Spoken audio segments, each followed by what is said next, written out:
ನಮಸ್ತೆ ವೀಕ್ಷಕರೇ, ನಾನು ಅಡ್ವೊಕೇಟ್ ವಾಣಿ ಮಾತಾಡ್ತಾ ಇದ್ದೀನಿ.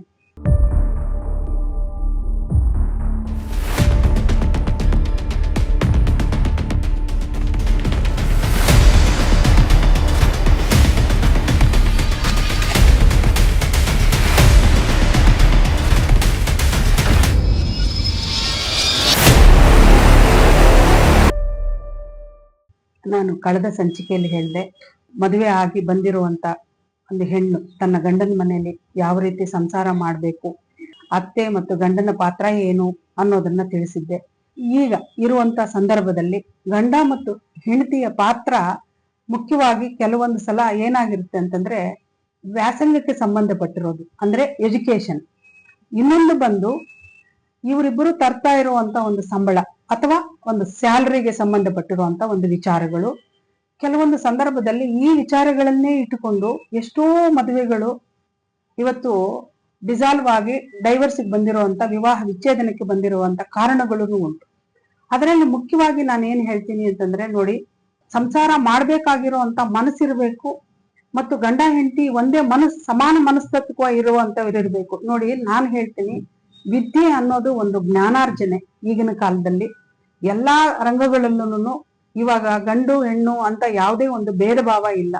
ಎಲ್ಲಾ ಒಂದು ಮುಖ್ಯವಾದ ರಂಗಗಳಲ್ಲಿ ಹೆಣ್ಣು ಅಷ್ಟೇ ಪ್ರಾಮುಖ್ಯತೆಯೂ ಇದೆ, ಅದರ ಜೊತೆಗೆ ಗಂಡನ ಪಾತ್ರವನ್ನು ಅಷ್ಟೇ ಪ್ರಾಮುಖ್ಯತೆಯೇ ಇದೆ.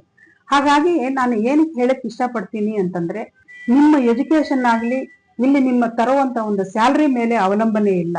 ಇಲ್ಲಿ ನೀವು ಮಾಡ್ಬೇಕಾಗಿರೋದು ಗಂಡನಿಗೆ ಏನು ನೀವು ರೆಸ್ಪೆಕ್ಟ್ ಕೊಡ್ಬೇಕು, ಹೆಂಡತಿಗೆ ನೀವು ಏನ್ ರೆಸ್ಪೆಕ್ಟ್ ಕೊಡ್ಬೇಕು, ಅದು ಮಾತ್ರನೇ ಜೀವನದಲ್ಲಿ ಉಳ್ಕೊಂಡ್ ಬರ್ಬೇಕೇ ಹೊರತುನು ನೀವು ತರುವಂತ ಒಂದು ಸಂಬಳದಲ್ಲಾಗ್ಲಿ, ನೀವು ತಗೊಂಡು ಬಂದಿರುವಂತ ಎಜುಕೇಶನ್ ನಲ್ಲಾಗ್ಲಿ ಯಾವ್ದು ಇಲ್ಲಿ ಬೇರೆ ಯಾವುದೋ ಒಂದು ಮಾರ್ಪಾಡಿರೋದಿಲ್ಲ.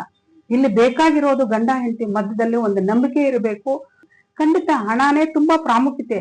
ಅದರಿಂದ ಹಣದಿಂದಾನೇ ಎಷ್ಟೋ ಫ್ಯಾಮಿಲಿಗಳು ಇವತ್ತು ಕೊಲಾಪ್ಸ್ ಆಗಿದೆ, ಎಷ್ಟೋ ಇವತ್ತು ಹಣದಿಂದಾನೇ ಎಷ್ಟೋ ಒಂದು ಜೀವನಗಳು ನಾಶನ ಆಗ್ತಾ ಇದೆ. ಹಾಗಾಗಿ ನಾನು, ಮೇಡಮ್, ಹಣದಿಂದಾನೇ ನೀವು ಯಾಕೆ ಇದು ಇಷ್ಟೊಂದು ದ್ವೇಷ ಮಾಡ್ತೀರೋ? ಖಂಡಿತ ಇಲ್ಲ. ನೀವು ಪಾತ್ರ ಯಾವುದಿದೆ ಅಲ್ಲದೆ ಅಲ್ಲಿ ಗಂಡ ಹೆಂಡತಿ ನೀವು ಮುಂದಿನ ಜೀವನ ನೀವು ಹೆಂಗ್ ಮಾಡ್ಬೇಕು ಅನ್ನೋದು ಅದರ ಮೇಲೆ ಅವಲಂಬಿತವಾಗಿರುತ್ತೆ ಹೊರತುನು ನಿಮ್ಮ ಗುಣಗಳಿಂದ ಜೀವನ ಅವಲಂಬಿತವಾಗಿರುತ್ತೆ ಹೊರತುನು ನಿಮ್ಮ ಎಜುಕೇಶನ್ ಆಗ್ಲಿ, ನಿಮ್ಮ ಒಂದು ತರುವಂತ ಒಂದು ಸ್ಯಾಲರಿನಾಗ್ಲಿ ಅವಲಂಬಿತವಾಗಿರೋದಿಲ್ಲ. ಅದು ಏನಿದ್ರು ನಿಮ್ಮ ಜೀವನ ಮಾರ್ಗೋಪಾಯಕ್ಕಿರುತ್ತದೆ. ನೀವು ಜೀವನ ಯಾವ ರೀತಿ ನಡ್ಸ್ಕೊಂಡು ಹೋಗ್ಬೇಕು ಅಂತಂದ್ರೆ ಅದರ ಮೇಲೆ ಇರುತ್ತೆ ಹೊರತು ಗಂಡ ಹೆಂಡತಿಯಾಗಿ ಜೀವನ ನೀವು ಎಷ್ಟೇ ಸಂಬಳ ತಗೊಂಡ್ ಬನ್ರಿ, ಒಂದು ಏನ್ ಗೊತ್ತಾ, ಹೆಂಡತಿಯಾಗೇ ಇರ್ಬೇಕು, ಗಂಡ ಹಾಗೇ ಇರ್ಬೇಕು. ಹಣಕ್ಕೆ ಯಾವತ್ತೂ ಪ್ರಾಮುಖ್ಯತೆ ಯಾವಾಗ ಕೊಡ್ಬೇಕು, ಎಲ್ಲಿ ಸರ್ಕಮ್ಸ್ಟೆನ್ಸಸ್ ಎಲ್ಲಿ ಇರುತ್ತಲ್ಲ ಅಲ್ಲಿಗೆ ಮಾತ್ರ ಪ್ರಾಮುಖ್ಯತೆ ಕೊಡಿ. ಅದು ಹೆಣ್ಣು ನಾನು ಜಾಸ್ತಿ ತರ್ತಿದ್ದೀನಿ ಅಂತ ಹೇಳಿ ನೀವು ಒಂದು ದೊಡ್ಡ ಒಂದು ಏನೋ ಒಂದು ಪ್ರಪಂಚದಲ್ಲಿ ಯಾರೂ ಸಂಪಾದನೆ ಮಾಡದಿರೋರು ಅಂತ ಸಂದರ್ಭ ಆ ರೀತಿ ನಡ್ಕೋಬಾರ್ದು. ಗಂಡು ಅಷ್ಟೇ, ನನಗಿಂತ ಇವಳು ಕಡಿಮೆ ಇದೆ, ಇವಳು ಕಡಿಮೆ ಓದಿದಾಳೆ, ಅವನು ಜಾಸ್ತಿ ಓದಿ, ಇವ್ರೆ ಖಂಡಿತ ಇದು ತಾರತಮ್ಯ ಬೇಡ, ನಿಮ್ಗೆ ಕಂಪಾರಿಸನ್ ಬೇಡ. ಜೀವನದಲ್ಲಿ ನಾನು ಒಂದು ಹೇಳ್ತೀನಿ ನೋಡಿ, ಜೀವನದಲ್ಲಿ ಯಾರನ್ನೋ ಕಂಪ್ಯಾರಿಸನ್ ಮಾಡ್ಕೊಂಡು ಜೀವನ ಮಾಡಬೇಡಿ. ನಿಮಗೆ ನೀವು ಜೀವನ ಮಾಡಿ, ನಿಮಗೆ ಏನ್ ಬೇಕೋ ಅದನ್ನ ಮಾಡಿ. ಬೇರೆಯವ್ರಿಗೆ ಏನೋ ತಂದಿದ್ದಾರೆ, ಬೇರೆಯವ್ರು ಏನೋ ಮಾಡ್ಕೊಂಡಿದ್ದಾರೆ ಅಂತ ಬಡಪಾಯಿ ಗಂಡನ್ ಬೈಯೋದಾಗ್ಲಿ, ಇಲ್ಲ ಅವ್ರ ಬಡಪಾಯಿ ಹೆಂಡತಿನ ನೀವು ಏನೂ ಓದಿಲ್ಲ, ನೀನ್ ಏನೂ ಮಾಡಿಲ್ಲ, ಇನ್ನ ಬೇಕಿತ್ತು, ನನ್ಗೆ ಇನ್ನ ದುಡ್ಡು ತಗೊಂಡ್ಬರ್ಬೇಕಿತ್ತು, ನಾನು ತಪ್ಪು ಮಾಡ್ಬಿಟ್ಟೆ. ಅರೆ, ನಿಮ್ ಮದುವೆ ಮಾಡ್ಕೊಂಡಾಗ ಜ್ಞಾನ ಇರಲ್ವಾ? ಒಂದು ಹೆಣ್ಣನ್ನ ಮದುವೆ ಮಾಡ್ಕೊಂಡ್ ಬಂದಾಗ ಯಾವ ರೀತಿ ನನ್ಗೆ ಅವ್ರ ಮನೆ ವಾತಾವರಣ ನೋಡೇ ತಾನೇ ಮದುವೆ ಮಾಡ್ಕೊಂಡ್ ಬರ್ತೀರಾ? ಏನ ಕಣ್ಣು ಮುಚ್ಕೊಂಡ್ ತಾಳಿ ಅಂತೂ ಕಟ್ಟೋದೇ ಇಲ್ಲ, ನೋಡೇ ತಾನೇ ಜೀವನ ಮಾಡ್ಕೊಂಡು ಬಂದಿರ್ತೀರ, ಮದುವೆ ಮಾಡ್ಕೊಂಡ್ ಬಂದಿರ್ತೀರ. ಯಾಕೆ ಮದುವೆ ಮಾಡಿಕೊಂಡು ಬಂದ ಮೇಲೆ ನನಗೆ ಈ ಹಣದ ಮೇಲೆ ವ್ಯಾಮೋಹ ಇಷ್ಟೊಂದು ಯಾಕೆ ತಗೊಂಡು ಬಂದು ಒಂದು ನಿಮ್ಮ ಜೀವನನ ನಿಮ್ ಕೈಯಾರ ನೀವೇನೇ ನಾಶನ ಮಾಡ್ಕೊತಾ ಇದ್ದೀರಾ? ಇದ್ರಲ್ಲಿ ನಾನು ಮುಖ್ಯವಾಗಿ ಹೇಳಕ್ ಹೊರಟಿರೋದೇನು ಅಂತಂದ್ರೆ, ಹಣ ಅನ್ನೋದು ತುಂಬಾ ಮುಖ್ಯ ಇದೆ, ಅದಕ್ಕೋಸ್ಕರ ಅದನ್ನೇ ಜೀವನಾನೇ ನಾಶನ ಮಾಡ್ಕೋಬೇಕು ಅಂತ ಎಲ್ಲೂ ಇಲ್ಲ. ಯಾವ ಇದ್ರಲ್ಲಿ ಹೇಳಿದಾರೆ, ಯಾವ ಸಂಸ್ಕಾರ ಒಂದು ಮನುಷ್ಯನಿಗೆ ಬೇಕೇ ಹೊರತುನು ಹಣದಿಂದ ಯಾರನ್ನೂ ಕೊಳ್ಳಕ್ಕಾಗಲ್ಲ. ಹಣದಿಂದ ನಗು ಅಂತ ಯಾರೇ ನಗ್ತಾರೆ? ಸಂಬಂಧಗಳು ಮೊದಲ ಕಾಲದಲ್ಲಿ ಹಣದಿಂದ ಯಾರನ್ನ ಕಂಡ್ಕೊಂಡ್ ಬರ್ತಾ ಇದ್ರು ಹೇಳಿ? ಒಂದು ಮದುವೆ ಆಗ್ಲಿ, ಒಂದು ಯಾವುದೇ ಒಂದು ಶುಭ ದಿನ ಆಗ್ಲಿ, ಒಂದು ಹಬ್ಬ ಆಗ್ಲಿ, ಒಂದು ಹರಿದಿನ ಆಗ್ಲಿ, ಎಷ್ಟು ಜನ ಸೇರ್ತಿದ್ರು, ಎಷ್ಟು ಜನ ಮಾತಾಡ್ತಿದ್ರು, ಎಷ್ಟು ಜನ ತಮ್ಮ ಸುಖ ದುಃಖ ಕಷ್ಟ ನೋವು ನಲಿವು ಎಲ್ಲ ಹಂಚ್ಕೊಳ್ತಾ ಇದ್ರು. ಅವ್ರಿಗೆ ಸುಖಕ್ಕೆ ಏನಾಗ್ತಿತ್ತು, ಅವ್ರಿಗೆ ಕಷ್ಟ ಆದ್ರೆ ನಾವ್ ಹೆಂಗ್ ಭಾಗಿಯಾಗ್ತಿದ್ವಿ, ಅವ್ರಿಗೆ ಏನಾದ್ರು ತೊಂದರೆ ಆದ್ರೆ ನಾವ್ ಹೆಂಗೆ ಅವ್ರಿಗೆ ಪರೋಪಕಾರಂ ಇದಂ ಶರೀರಂ ಅಂತ ಹೇಳ್ತಾ ಇದ್ರು. ಅವಾಗ ನಾವು ಅವ್ರಿಗೆ ಹೆಲ್ಪ್ ಮಾಡ್ತಾ ಇದ್ವಿ ಅನ್ನೋದನ್ನ ಜನ ಈಗ ಎಲ್ಲ ಮರ್ತೋಗಿದ್ದಾರೆ. ಬರೀ ಹಣದಿಂದಲೇ ಜನನನ್ನ ನೋಡ್ತಾ ಇದ್ದಾರೆ. ಹಣ ಒಂದೇ ಅಲ್ಲ, ಹಣ ಇದೆ, ಹಣ ಬೇಕು, ಹಣ ಬೇಡ ಅಂತ ನಾನು ಎಂದು ಹೇಳ್ತಿಲ್ಲ, ಆದ್ರೆ ಹಣದಿಂದಾನೇ ಯಾವ್ದೂ ಕೊಂಡ್ಕೊಳಕ್ ಆಗುದಿಲ್ಲ. ಪ್ರೀತಿ, ನೆಮ್ಮದಿ ಎಲ್ಲ ಇವಾಗ ಹೋಗ್ಬಿಟ್ಟಿದೆ. ಹಣ ಒಂದನ್ನೇ ನೋಡ್ತಾ ಇದ್ದೀರಾ. ಹಣದಿಂದ ಮೊದಲು ಹಣ ಇರ್ಲಿಲ್ಲ, ಆದ್ರೆ ಸಂತೋಷ ಇತ್ತು, ಸುಖ ಇತ್ತು, ಅದ್ರ ಜೊತೆಗೆ ನೋವಿತ್ತು, ನಲಿವಿತ್ತು, ಎಲ್ಲ ಇತ್ತು. ಜನ ಎಲ್ಲರೂ ಹಂಚ್ಕೊಂತಿದ್ರು. ಈಗ ಬರೀ ಹಣ ಮಾತ್ರ ನಿಮ್ಮ ಹತ್ರ ಇಟ್ಕೊಂಡಿದ್ದಾರೆ. ಜನ ಮಾತ್ರ ಎಲ್ಲ ದೂರ ಹೋಗ್ಬಿಟ್ಟಿದ್ದಾರೆ. ಹಣದಿಂದ ಯಾರು ಬಂದಿಲ್ಲ. ಇವತ್ತು ಹಣದಲ್ಲಿ ಹೋಗಿ ಜನರನ್ನ ಸೇರಿಸಿ ಅಂತಂದ್ರೆ ಯಾರು ಬರಲ್ಲ ರೀ. ನಿಮ್ಮ ಪ್ರೀತಿ, ನಿಮ್ಮ ವಿಶ್ವಾಸ, ನಿಮ್ಮ ಒಂದು ನಡೆ ನುಡಿ, ನಿಮ್ಮ ಗಾಂಭೀರ್ಯ, ನಿಮ್ಮದು ನೋಡೇ ಬರ್ತಾರೆ ಹೊರತು ಹಣದಿಂದ ನೋಡಿ ಯಾರು ಬರಲ್ಲ. ಇವತ್ತು ಹಣನ ನೀವು ಎಷ್ಟು ಜನನ ಕರ್ಕೊಂಡ್ ಬರ್ತೀರಾ ಹೇಳಿ? ಹಣದಿಂದ ಯಾವುದೂ ನಡೆಯಲ್ಲ. ಇವತ್ತು ಹಣ ಬೇಕು ಅಂದ್ರೆ ಅದಕ್ಕೆ ಒಂದು ಯಾವ ಪರಿಮಿತಿ ಇದೆ. ಇವಾಗ ಜನ ಏನಾಗ್ತದೆ, ಜನ ಬಿಟ್ಟಿದ್ದಾರೆ, ಹಣದಿಂದ ಓಡ್ತಾ ಇದ್ದಾರೆ. ಆದ್ರೆ ಜನ ಎಲ್ಲೂ ನಿಮ್ಗೆ ಸಿಗ್ತಿಲ್ಲ. ನಿಮ್ ಸುಖ, ನಿಮ್ ಕಷ್ಟ ಅಂದ್ರೂ ಯಾರು ಜನ ಬರ್ತಿಲ್ಲ. ನಿಮ್ಗೆ ಹೌದು ನಮ್ಗೆ ಹುಷಾರಿಲ್ಲ ಅಂತಂದ್ರೆ ಬರೀ ದುಡ್ಡು ನೀವು ಹಾಕ್ತೀರಾ, ಹಾಸ್ಪಿಟ್ಲ್ಗೆ ಹೋಗ್ತೀರಾ, ಬರ್ತೀರಾ. ಈಗ ಒಂದು ಕಾಯಿಲೆ ಆದ್ರೆ ಒಂದು ಹಾಸ್ಪಿಟ್ಲಿಗೆ ನಾವ್ ಏನಕ್ಕೆ ಜನ ಮೊದಲು ಹೋಗ್ತಿದ್ರಿ? ಯಾರಿಗ ಡಾಕ್ಟರ್ ಎಷ್ಟೇ ಔಷಧಿ ಕೊಟ್ರು ಒಂದು ಪೇಷಂಟ್ಗೆ ಹೌದು ನನ್ನ ನೋಡಕ್ ಬಂದಿದ್ದಾರೆ, ನನ್ನನ್ನು ನೋಡಕ್ ಇಷ್ಟು ಜನ ಇದ್ದಾರೆ, ನನಗೂ ಒಂದು ನೆಂಟರಿಷ್ಟು ಇದ್ದಾರೆ, ನನಗೂ ಒಂದಿಷ್ಟು ಜನ ಇದ್ದಾರೆ ಅಂತ ಆ ಸಂತೋಷದಲ್ಲೇ ಎಷ್ಟೋ ಜನ ಬದುಕು ತುಂಬಾ ಹಸನಾಗ್ತಾ ಇತ್ತು. ಎಷ್ಟೋ ಬೇಗ ವಾಸಿ ಆಗ್ತಿದ್ದಾರೆ. ಡಾಕ್ಟರ್ ಕೊಡೋ ಔಷಧಿಗಿಂತ ವಿಲ್ ಪವರ್ ಇತ್ತಲ್ಲ, ನನ್ನನ್ನು ನೋಡಕ್ ಆ ಖುಷಿ ಒಂದಿದೆ ನೋಡಿ, ಆ ಸುಖ ಒಂದಿದೆ ನೋಡಿ. ಅದರಿಂದ ಎಷ್ಟೋ ಜನ ಇವತ್ತು ಎಷ್ಟೋ ಕಾಯಿಲೆ ಬಂದಿರೋ ಮಾತಾಡಕ್ ಹೋದಾಗ ಈಗ ಒಬ್ರನ್ನೊಬ್ರನ್ನ ಮಾತಾಡ್ಕೊಳಕ್ಕಿಲ್ಲ, ಎಲ್ಲ ಫೋನ್, ಹಾಯ್ ಬಾಯ್, ಫೋನಲ್ಲೇ ಎಲ್ಲ ಗೆಟ್ ವೆಲ್ ಸೂನ್ ಇದೊಂದು ಹೇಳ್ಬಿಟ್ರೆ ಆಗುತ್ತಾ? ಜನಕ್ಕೆ ಹತ್ರ ಹೋಗ್ಬೇಕು. ಆಯ್ತಪ್ಪ, ನಿಮ್ಗೇನೋ ಕಾಯಿಲೆ ಬಂದಿದೆ, ಹುಷಾರಿಲ್ಲ, ನಾವಿದೀವಿ, ನಿಮ್ಗೇನೋ ತೊಂದರೆ ಇಲ್ಲ ಅಂದ್ರೆ ಖಂಡಿತ ರೀ, ಡಾಕ್ಟರ್ ಔಷಧಿಗಿಂತ ನಿಮ್ಮ ಒಂದು ಓಲೈಕೆ ಮಾತಿದೆ ನೋಡಿ, ಅದರಿಂದಾನೇ ತುಂಬಾ ಎಷ್ಟೋ ಜನ ವಾಸಿ ಆಗುತ್ತೆ. ಈಗ ಆಗಿನ ಕಾಲದಲ್ಲಿ ಈಗ ಅವದಲ್ಲಿ ಯಾವುದೂ ಇಲ್ಲ. ಈಗ ಎಲ್ಲಾ ಜನ ಏನ್ ಗೊತ್ತಾ, ಬರೀ ಹಣದಿಂದಾನೇ ಜನ ನೋಡ್ತಾ ಇದಾರೆ, ಹಣದಿಂದಾನೇ ನೋಡ್ತಾ ಇದಾರೆ. ಖಂಡಿತ ಹಣ ಬೇಕು, ಬೇಡ ಅಂತ ಹೇಳ್ತಿಲ್ಲ, ಆದ್ರೆ ಹಣದಿಂದಾನೇ ಎಲ್ಲ ತೂಕಕ್ಕಾಗಲ್ಲ. ಹಣದಿಂದ ಮನುಷ್ಯ ನಗು ಅಂದ್ರೆ ನಗಲ್ಲ ರೀ. ಪ್ರೀತಿಯಿಂದ ನಗಬೇಕೇ ಹೊರತು ದುಡ್ಡು ಕೊಟ್ಟು ನಗು ಅಂದ್ರೆ ಎಷ್ಟು ಜನ ನಗ್ತಾರೆ?